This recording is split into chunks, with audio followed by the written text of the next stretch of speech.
Hello, everyone, and welcome back to The Rundown. I will be your host today, Craig DeLuz, coming at you from the West Coast, the left coast, behind the Iron Curtain, otherwise known as the Sierras. But as we all know, I do not do this program by myself. That's right. My name is Mike Piroworski, coming to you live from the East Coast. It's the coast with the most from the co-host with the most here on The Rundown. 2A views, conservative news, and Craig, guess what day it is?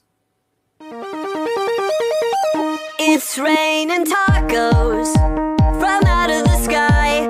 Tacos, no need to ask why. Just open your mouth and close your eyes. It's rain and tacos. It's rain and tacos. Out in the street, tacos. All you can eat. Lettuce and shells, cheese and meat. It's rain and tacos. Yum, yum, yum, yum.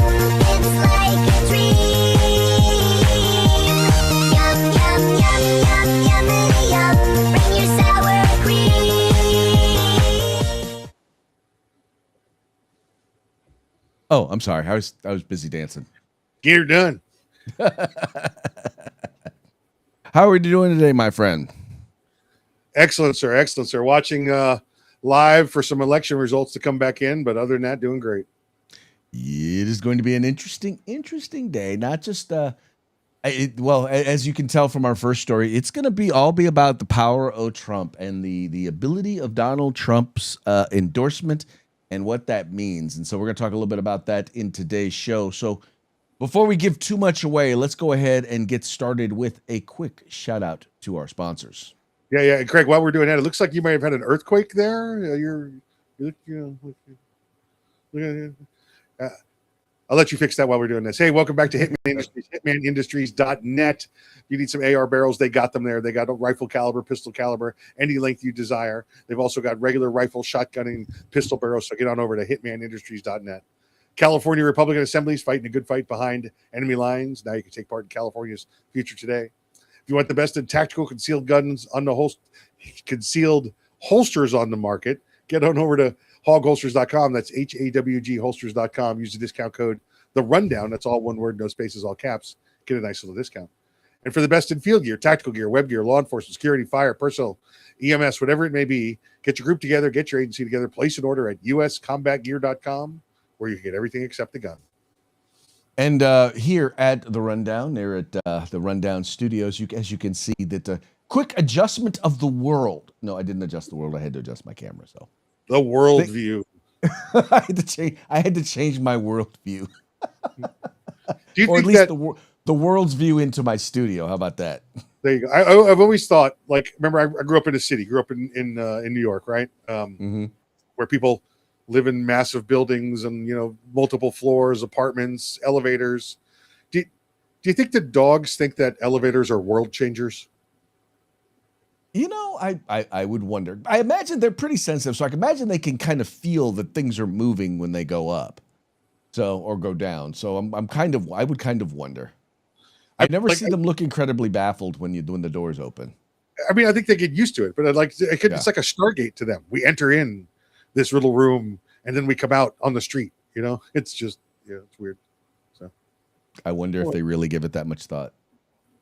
They're dogs. They want to sniff another dog's butt. They want to sniff another dog's butt. I'm sure not a lot goes into that thought process. In any case, folks, hey, wanted to remind you guys, by the way, these are our sponsors. They bring us to you so that you can so that we can bring you to them. So do us a favor, do them a favor, do yourselves a favor. Visit their websites. We make it real simple for you. All you have to do is follow the links in the description of this program.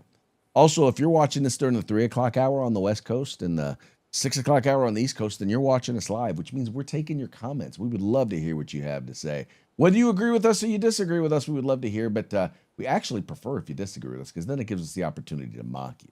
Oh, wow. Is that a mockingbird? Is that a mockingbird? Is that a mockingbird?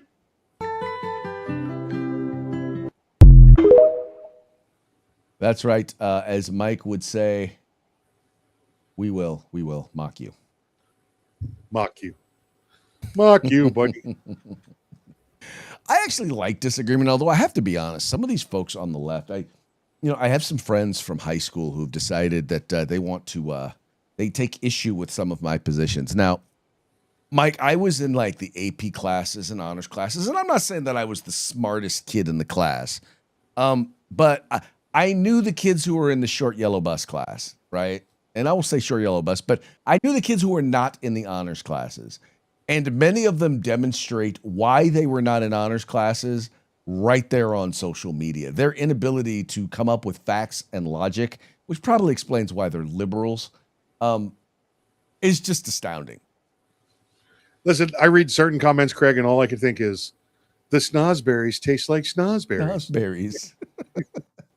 That's what it's like. It's like, yeah, it's like so without wanting to be demeaning to them, I just want to be like, you were dumb then and you're dumb now. Not much has changed. Yeah, no. Yep. There's the 1-star people, right? I think I forget the comedian's name. He calls them 1-star people. The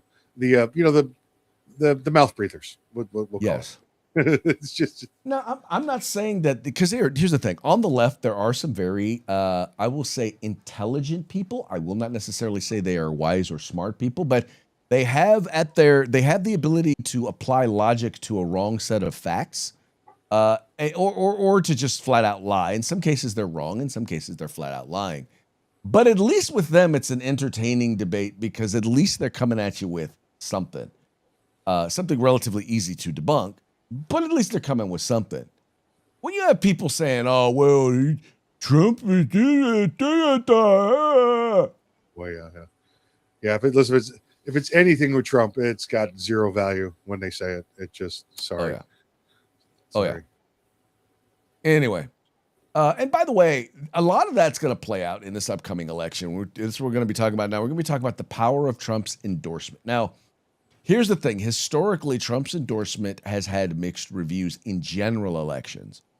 But in primaries, Donald Trump's endorsement has generally been gold. Now, you might recall that there were a number of people who've stood up against Donald Trump. And when I say stood up against him, I don't mean disagreed with him on a policy or two. I mean, they decided that they were just going to go full bore after Trump. And this quick little monologue here from the guy over at Newsmax from Finnerty kind of demonstrates how bad an idea that is for people who are deciding that they want to continue in Republican Party politics. I don't think any of them saw this coming, if I'm being honest. 7 Republicans voted to impeach Donald Trump in 2021, 3 weeks after he left office and a month after January 6th, and they tried to blame everything that happened on January 6th on Donald Trump, and this always bothered me. They tried to blame everything on Donald Trump because that was the easy way out at the time, because they never thought they'd ever have to deal with Donald Trump again. Blame it on Trump, move on, we'll be on the right side of history. Donald Trump was an aberration, he never should have been president. That's what they all thought. Blame it on Trump, impeach him, and then forget about him forever because he'll never be president again. That's what they all thought, all of them. 5 years later, well, how'd that work out? Mitt Romney retired in disgrace, the 2012 Republican nominee for president, reduced to a footnote now. Susan Collins, literally about to lose to a guy with a Nazi tattoo in Maine. Ben Sasse, retired. Pat Toomey, retired. Richard Burr, retired. Lisa Murkowski, not on the ballot again until 2028, but her day will come. And Bill Cassidy, the 2-term senator from Louisiana who voted to convict Donald Trump on impeachment charges. So noble, Bill. He just lost his primary on Saturday to Julia Letlow, the Donald Trump-endorsed candidate in Louisiana for the Senate. President Trump posting on Truth Social, quote, "It's nice to see that Bill Cassidy's political career is now over. He voted to impeach me on charges that were fake then and are now criminally insane." But Bill never thought this day was going to come. He never thought this would happen. None of them ever thought it would happen. And so now we've got an opportunity. So now the Cassidy is out. There are 2 other folks right now, or at least there are a couple of other folks where Donald Trump is during this primary today. He's actually flexing his muscle. One is, well, not today, because I don't think the Texas primary is today, but Ken Paxton, who is running for in a runoff election for governor of Texas. He is the conservative candidate. And I'm sorry, not governor. I make a mistake again. He's not running for governor. He's running for Senate. and he's running against an incumbent, Mr. Conyer, who has been anything less than a friend of gun owners. So Trump has endorsed against a sitting senator. He's also endorsed against a sitting congressman, Mr. Thomas Massie, who for some reason has decided he's going to take up with the conspiracy theorists. He's come up against Trump on the Epstein files. He's voted against every major piece of legislation that Donald Trump has put up. Massie, who has decided that he is going to be on the opposite side of, and his claim is that, well, in many cases, he didn't believe that it went far enough. 95% of the candidates that Republican candidates that Donald Trump has endorsed have won in primaries. Now, he's got a little bit more mixed results in general elections, but I mean, 95%, you got to believe that if he's endorsed against you in a Republican primary, that things are going to be pretty bad for you. Yeah, Craig, listen, these 7 individuals, let's be clear that these weren't policy issues they had with Donald Trump. They remained Republicans, and they had 90% agreement there on policies. This was TDS. These were people that suffered from Trump derangement syndrome that happened to be Republicans, went against President Trump, and now they're paying the price. That's what's going to happen. Well, here's the thing, and this is one of the funny parts, is you keep hearing people talk about there's this break with MAGA, like MAGA doesn't like this or Republicans don't like that. But this piece here over from CNN will kind of show you that Donald Trump is actually more popular with MAGA than ever before. And this is one of those, because just take a look here. MAGA GOP view of Trump. Approve 100%. 100%. If you are a member of MAGA and the GOP, you approve of Donald John Trump. 0% say that they disapprove. You don't have to be a mathematical genius to know you can't go higher than 100%. He is the 1972 Miami Dolphins. Now, there are some Republicans who disapprove of Donald John Trump, but they are not members of the Make America Great Again movement. The bottom line is this: if you are a member of MAGA, you approve of Donald Trump. It's interesting. So for the folks like Marjorie Taylor Greene or Tucker Carlson or Candace Owens, for all of you out there who think that you are MAGA, you're not. Let's be honest. Donald Trump invented it. Donald Trump came up with it. I don't know that there's a particular specific ideological thing with MAGA. And I'm going to be real with you. I do not claim to be MAGA. I just agree with MAGA on a bunch of stuff. I'm a conservative, right? I fall more in line with traditional conservatism because there's some of the more isolationist wings of MAGA that I don't align with. But having said that, I also know you don't get to try to claim a movement that someone else started and then try to claim it like you're the real MAGA. And in terms of people running right now, nobody does that more than Massie tries to. Yeah, I think a lot of it is, a lot of holdovers from the Tea Party. Remember that when the Tea Party came out, it was pre-MAGA, and Tea Party did good, made themselves known. That there was a wing of conservatism that wasn't happy with what Republicans were doing. Tea Party became MAGA. Donald Trump became the head of it. Became the name of the party. The Tea Party is all but gone, and it's all MAGA now. And I think you've still got a couple of those holdouts that kind of like Tea Party stuff, but don't like Donald Trump, and that's the dissenters we see. Right. And here's the thing, and I think there are definitely ways to disagree with Donald Trump on issues without necessarily like throwing the baby out with the bathwater. And the problem is, the challenge is this, is that when you disagree with the president on something, you have to find a way, number one, to be respectfully be a respectful disagreement, and accept the fact that Donald Trump is probably not necessarily going to be polite to you in his disagreement, because that's just how he is. He's sometimes he's polite in his disagreements, sometimes he's not. But he's also demonstrated that he can disagree with you on one thing and call you names one minute and then be working with you the next. Just look at little Marco. Yeah, little Marco, the greatest Secretary of State we've ever had, according to Donald Trump, and many others as well. But Craig, these are not just people that had name calling. These are not people who just had disagreements. Yes. These are people that voted to impeach the president of the United States. That kind of goes over. That's like, listen, I don't like you. I'm just going to burn your house down, but tomorrow will be cool. No, it doesn't work that way. Yeah, I'm sorry. I completely agree with you. And I think some of them got caught up in I think you could be angry and frustrated with what happened. I think you can be appalled at what happened, at how it went down, and still have it with some common sense in your head to realize, no, the president did not cause this. I don't know that he helped it, but he definitely did not cause that. Him basically saying, look, there were some shenanigans that went on in this election, by the way, which we know now. Now, we may disagree on exactly what those shenanigans are, but we know that they took place. We know that shenanigans took place. Yeah, absolutely. But you know what? All good things come to those that wait. This second presidency now is much better than the presidency would have been if it had continued in 2020.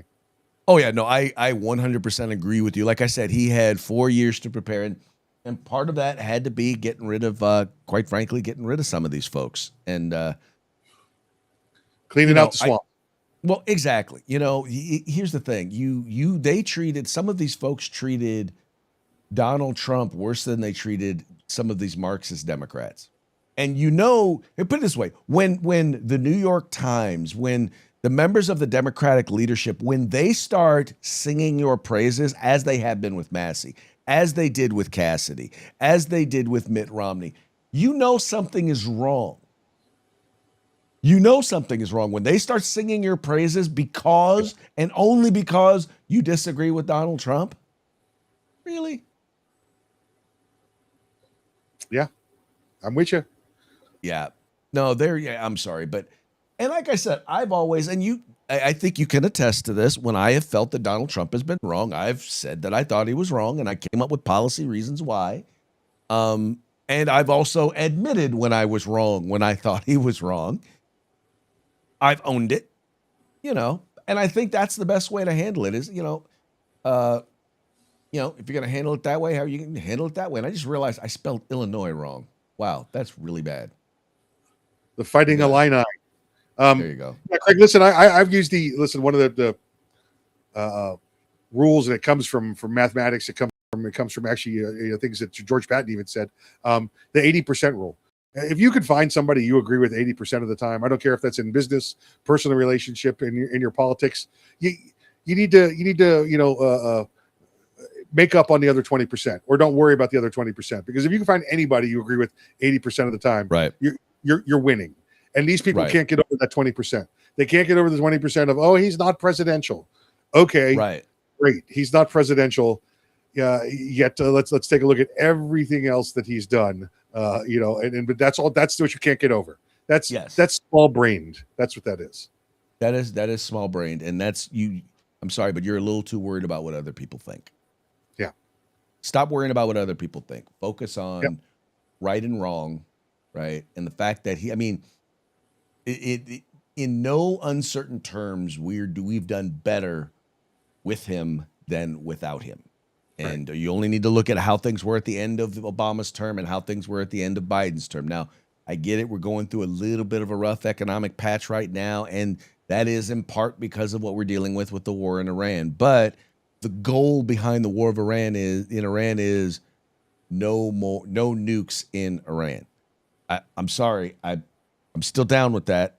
I can't figure out why they can't figure out the Strait of Hormuz. But I'm no military expert, and I don't know what to do. So I just figured they would know what to do. You can be frustrated with that, and still recognize that the war has been a good thing. Yeah, and listen, I'll give you the short take on Iran. Why it's taken a little bit longer than expected is that I want you to think back to the Japanese at the end of World War II. Right, they were. Absolutist, 100%. We'll fight to the death. Every one of us will commit suicide, Harry Carey, do whatever we have to do. Well, the Iranians are much the same way with their faith there. It's going to break. It's going to break. It's going to fall. And when it falls, we're going to end up with a partner potentially 50, 60 years from now, as strong as Japan is with Iran, because those that remain and have gotten rid of that part of their ideological beliefs will be ever thankful that we saved them from the death knell of the Ayatollahs killing 30,000 people at a whack because they disagreed with something that was said. Well, It's just they're a little bit more hardcore. They weren't raised to sit at the surrender table. They were raised to die if they disagreed with us. They'll get over that. People forget though. Yeah, General Claire Chenot said, if you kill enough of them, they'll stop fighting.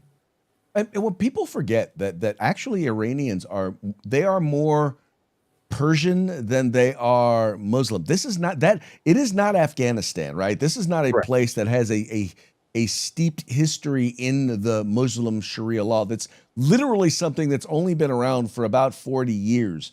When the Shah of Iran was overthrown. So it's something relatively new, and a huge percentage of their population is not Muslim. And while they are living under the tyranny of the mullahs, they would love to not be. So there's a foundation for, I don't know if it's foundation for a democratic government, but definitely a more secular, more government of the 21st century. Yeah, Craig, first batch of numbers rolling in from primaries in Kentucky. Massey's down 10 points with 3% in.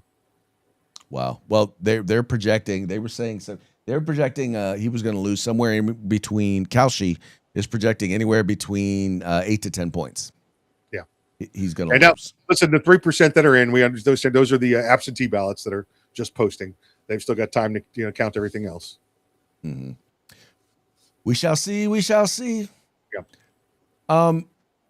Next story here. GOP moves to stop climate shakedowns. And this is an important one, folks, because this is where the left has been really pushing at increased costs. Lefts in blue states have been doing these things that are actually causing costs to rise for everybody because they're doing it in blue states. It says here, GOP moves to stop climate shakedowns, block Democrat-led states and cities from going after oil companies with lawsuits and legislation. Republican lawmakers are taking the most ambitious federal action yet to shield oil companies from a growing number of state lawsuits and bills that seek to force them to pay billion-dollar penalties related to their alleged role in contributing to climate change.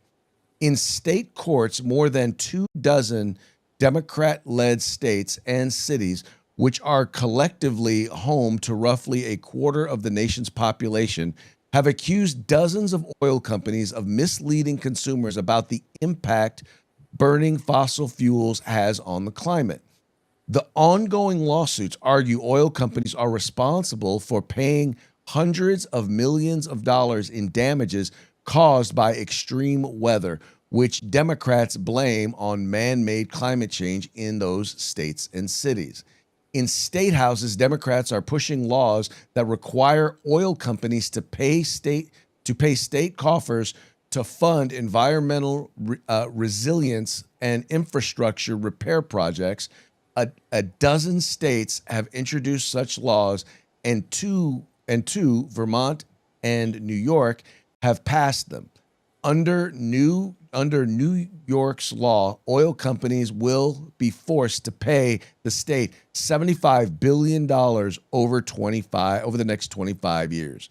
Senator Ted Cruz and Representative Harriet Hagman, both Republicans, authored the Stop Climate Shakedowns Act last month, which they say would prohibit such litigation and laws. According to the lawmakers, the increasingly common state actions, while pursued at the local level, ultimately seek to regulate nationwide emissions and force far-left climate agenda on all Americans. I think this is a phenomenal idea because, once again, this is an example of basically the tail trying to wag the dog, and in the end, all of us wind up paying for it. Yeah, I mean, listen, how can we get more money out of our citizens? How do we tax them? I mean, whether we're calling it a tax or not, how do we get more money for our failing policies? And that's what this is. They're finding different ways to go in and get more money from you because they want to continue with their failing policies because, again, they hate Donald Trump. Well, and folks, let's be clear. If you want to talk about how they are failing, California has been on this environmental kick, talking about CO2 for the last 20 plus years. And our air quality is worse now than it was when we started this madness. That's how worthless it's been. At the same time, we've killed hundreds of thousands, if not millions, of jobs in the state of California. We've cost consumers billions, if not trillions of dollars in additional regulation and additional price and tax increases in order to, quote unquote, fix man-made climate change. Now, I think it's safe to say that I believe in climate change because climates change. I question the role or the percentage that is impacted by us. Now, that doesn't mean that we ought to be just spewing all sorts of stuff in the air, but we ought to also not be ignoring, the economic facts on the ground when, you're going to kill hundreds of thousands of jobs in order to reduce CO2 emissions 0.0002%. Yeah. And listen, there's, lots of different numbers, Craig. I mean, I periodically pull up pollution around the world and look where it's actually coming from. And there's nothing we can do to ever, change what China and Russia are doing, and that might mean it goes from 0.0002 to 0.0003, somewhere along those lines. But it's nowhere in the scope of what we're doing is going to cause catastrophic damage on the earth in the next 10 or 20 years, as the left would have you believe. Well, especially when most of the pollution is coming from India and China, and India and China, and neither one of them are going to be changing their environmental policies anytime soon. Even under the climate accords that the left keeps wanting us to sign on to, even in those, the only people required to make changes to their emissions and how they do things and fund climate funds is the United States of America. Nobody else is required to do it, even though we're not even putting out anywhere near the amount of CO2 and pollution that China and India are doing. Yeah. Again, agree. There's some pollution, and it's good to take care of pollution. But when you're talking 0.0002%, what are we doing? Why are we wasting our time on it? Let's be good. But it's not going. It's not the end of the world. Is it really and truly going to make a difference? Is the question thing you have to ask yourself. Yeah. And in most cases, for a lot of the things, it's not. In fact, some of the things that they've done, like in California, we have that cap and trade. All it's really done is basically give some of these liberal folks a way in which to basically create this fake right to pollute and then sell the right. Yep. That's literally all they're doing. Anyway, they make a big deal out of it, nationally, locally. Look, Craig, I live in a county, and it's it sits right on the edge of a conservative liberal county, right in the middle. And we're so obsessed with trees and these certain kind of trees, and we got to have these trees. They're natural, and we can't touch them, and they got to stay preserves. And then a big developer comes in, hands them a bunch of cash. They plow it down, but they promise to plant new trees. Oh, well, wait. What about you? Ever notice now how that a lot of the environment and CO2, a lot of the stuff is going away now that they're realizing that the left is realizing that they kind of need some of this electricity and some of this fuel for data farms. Yeah, crazy, huh? All of a sudden, climate change ain't such a big thing. Anyway, moving right along. Speaking of big things, speaking of rights, and I was wrong and I was right because I did not spell Illinois wrong. It just, for some reason, it just looked kind of funky to me. But the Illinois FOID card is actually being challenged. Now, what is a FOID card? A FOID card is basically where you what their law basically says is you have to basically carry papers around with you. You have to show your papers gun law is really what it is. And it's being challenged there. Anyway, let me read a little bit here from Fox News. It says the new Civil Liberties Alliance filed a lawsuit against the Illinois officials Tuesday over over the state's Firearm Owners Identification Act, also known as the FOID Card Act, a state law that requires Illinois residents to apply for and carry an identification card at all times to possess any firearm or ammunition. Meaning, if you don't have the card, you can't own a gun. The civilian complaint, which Fox News Digital obtained exclusively, challenges the law as unconstitutional, arguing, quote, it entirely deprives everyone of the right to keep and bear arms, including the basic right to possess a firearm for self-defense in the home, unless and until they seek and receive the state's permission. Now, Mike, once again, this is kind of interesting because I don't see how this law stands up under Bruin at all. It doesn't, and it won't, but we'll waste Illinois taxpayer dollars in the meantime trying to prove our point that we are Illinois and we're different and we're going to have to pay attention to what the Supreme Court says because we don't like it.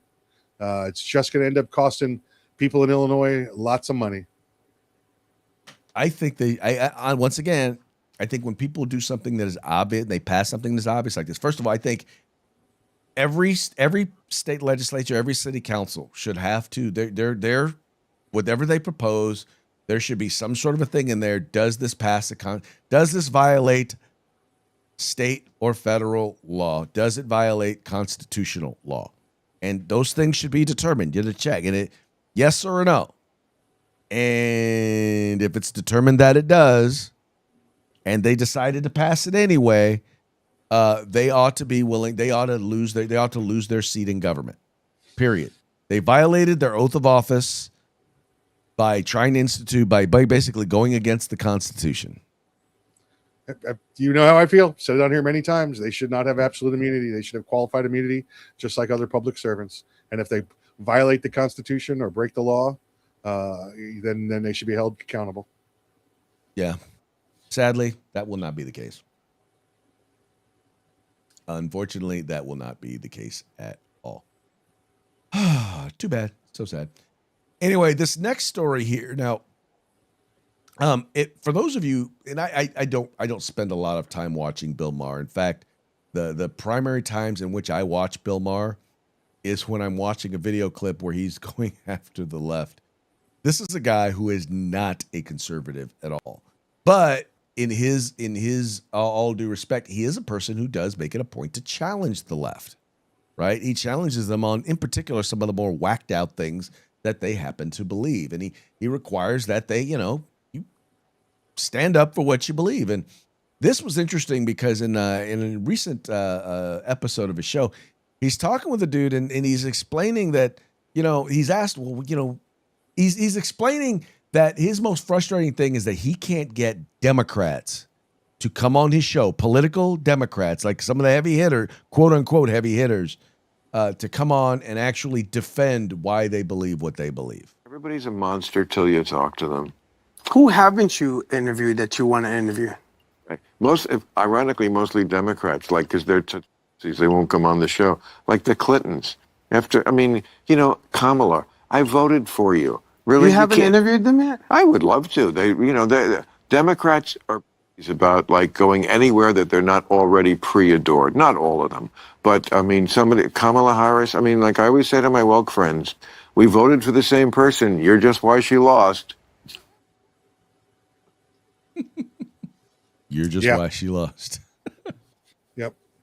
Yeah, I've seen him say this many times on there. He says this quite frequently. They won't come on his show. Well, because they'll never go anywhere where they get challenged. It's kind of funny. I had someone make a comment about, I had posted something on Thomas Sowell, and they said, well, Thomas Sowell never debates. It's easy to just write books and give quotes and give speeches. I asked him, I said, who on the left actually debates? Who on the left will go on a conservative show? Gavin Newsom is the only politician on the left I know that goes on other shows. Let's see. Fetterman. He doesn't go on there to debate either. He goes on there to pontificate. No. So yes, he goes on there to pontificate. But I'm like, hardly anybody. Kamala Harris she didn't do one hard hit interview. She didn't do one conservative interview. She didn't do anything with Fox News or OAN. She didn't do anything with the Washington Times or with the Daily Wire. She didn't do any of those. But yet you have Donald Trump, who's done CNN, ABC News. He's done the New York Times. He's done the Atlantic. I mean, I look at conservatives go everywhere, and here's the problem. The reason why the left won't is because they know that facts and logic are not on their side. That's it. Exactly right. Unless they got some one-sided debate somewhere where they control the moderators, they're not going to do it. Exactly. And even it's kind of funny because I will still say Gavin Newsom is when he goes on legitimate source, like when he sat down with Charlie Kirk ate his lunch. When he sat down with Ben Shapiro ate his lunch. The first time he did it was with Sean Hannity, and Sean Hannity he's a homer. He is not used to actually having the other side there where he actually has to debate them and actually have a conference. I just felt like he was a little too nice, to Gavin Newsom. But yeah, anytime he went on a real conservative, he got his lunch. He got his hat handed to him. Yep. Yes, he did. Anyway. All right, folks, that now brings us to our parting shots. Parting shots are brought to you by Hog Holsters. Go to hogholsters.com. Use the discount code The Rundown, all caps, no spaces, one word, and get your hog holster today. All right, today's parting shot is going to be brought to you by our friends over at the Babylon Bee, fake news that you can trust. As we were talking about data centers earlier, 8 scary facts about data centers. Since we're going to be dealing with them, it says here, AI uses a lot of power and it needs massive data centers to support it. That's why, despite data centers having existed for decades, people are suddenly running for the hills. But do they have a reason to be afraid? You be the judge. Here are the scariest facts about data centers. Data centers are the ugliest buildings on Earth. Ancient Greeks never built utilitarian buildings. Okay. They're almost as bad as nuclear power plants and 100 times more deadly. They drink up one whole ocean per ChatGPT query. What are you asking ChatGPT, man, that's causing them to drink up an entire ocean? They use so much power that everyone nearby is forced to become Amish. Yeah. I don't know that. Dangerous levels of EMF and radiation can affect human health. This might be how we get our superhuman mutant superpowers. Ooh. Powering a single data center requires the opening of Helmuth. What? What's a Helmuth? No clue. Okay. Data centers are the last step before the vast farms filled with crops of human beings to feed them. I think they're talking like the Matrix. Okay. All right. There's one behind you right now. Run for it. Okay, that was not nearly as funny as I would have hoped it would have been, but then again, I was in a rush. Helmuth is the artistic concept of Hell's Entrance, having to do with some vampire stuff. Okay. Thank you for that fun fact. Yeah. All right, folks, that brings us to the end of our program. But before we go, we're going to give one more quick shout out to our sponsors. Yeah, let's say hi to our good friends at Hitman Industries, hitmanindustries.net. Get over there, get some AR barrels, rifle caliber, pistol caliber, any length you desire, regular shotgun barrels, regular rifle barrels, regular pistol barrels, anything you want. They've got hitmanindustries.net. California Republican Assembly, fighting the good fight behind enemy lines. Now you can take part in California's future today. And if you want the best in tactical gear, field gear, web gear, law enforcement, security, fire, EMS, whatever it may be, get on over, get your group together, get your agency together, place an order at uscombatgear.com, or you can get everything except the gun. And Craig, our out the door update on Kentucky primary, Thomas Massey at 5%. Ed Gallerin at 55% with 4% of the vote in. Yeah, if they get to 10% and those numbers don't change, then that's pretty much what you're going to be looking at. Yep, absolutely. Thomas Massey going to go bye-bye. Bye-bye. It going to be what it going to be. All right, folks. Well, that's it for today's program. Thank you so much for tuning in. Thank you for liking and sharing the program and encouraging your friends to do the same. We will be back tomorrow on Hump Day. Till then, y'all have fun. Stay safe. See you mañana.